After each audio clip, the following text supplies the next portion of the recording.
জামালপুরের ইসলামপুর উপজেলায় নবম শ্রেণীর এক ছাত্রীকে সংঘবদ্ধ ধর্ষণের দায়ে ৩ জনকে মৃত্যুদণ্ড দিয়েছে আদালত। একই সঙ্গে প্রত্যেককে ২ লাখ টাকা করে জরিমানা করা হয়েছে।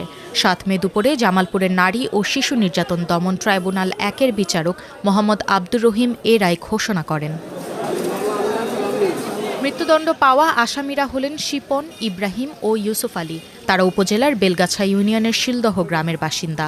রায় ঘোষণার সময় তারা আদালতে উপস্থিত ছিলেন। মামলার সংক্ষিপ্ত বিবরণে জানা গেছে, স্থানীয় এক যুবকের সঙ্গে ওই ছাত্রীর প্রেমের সম্পর্ক গড়ে ওঠে।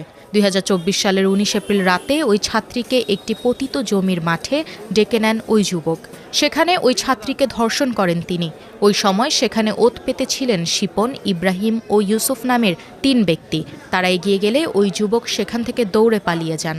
এ সময় ওই ৩ জন সংঘবদ্ধভাবে ছাত্রীটিকে ধর্ষণ করেন। ঘটনার ১৬ দিন পর ২০২৪ সালের ৫ মে ওই ছাত্রীর বাবা বাদী হয়ে ইসলামপুর থানায় মামলা করেন। এতে ওই ৪ জনকে আসামি করা হয়। শুনানি শেষে বৃহস্পতিবার ৩ জনকে মৃত্যুদণ্ড দেন আদালত। জামালপুর নারী ও শিশু নির্যাতন দমন ট্রাইব্যুনাল ১-এর সরকারি কৌঁসুলি ফজলুল হক জানান, মামলায় আদালত ভুক্তভোগী ছাত্রীসহ ৯ জনের সাক্ষ্য নিয়েছেন।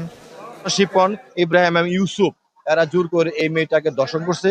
মেয়েটা স্কুল ছাত্রী ছিল, বয়স ছিল ১৬, ক্লাস 9-এ পড়তো। এই ৩ জনকে শিপন, ইব্রাহিম, ইউসুফ নারী ও শিশু দমন আইনের ৯-৩ ধারায় মৃত্যুদণ্ডের আদেশ প্রদান করেছে এবং প্রত্যেককে ২ লক্ষ টাকা জরিমানার আদেশ দিয়েছে। আসামিরা সবাই ধর্ষণের বিষয়টি স্বীকার করায় অভিযোগ প্রমাণিত হয়েছে। এ কারণে ওই ৩ আসামিকে মৃত্যুদণ্ড দেন আদালত, আর ওই যুবককে খালাস দিয়েছেন আদালত।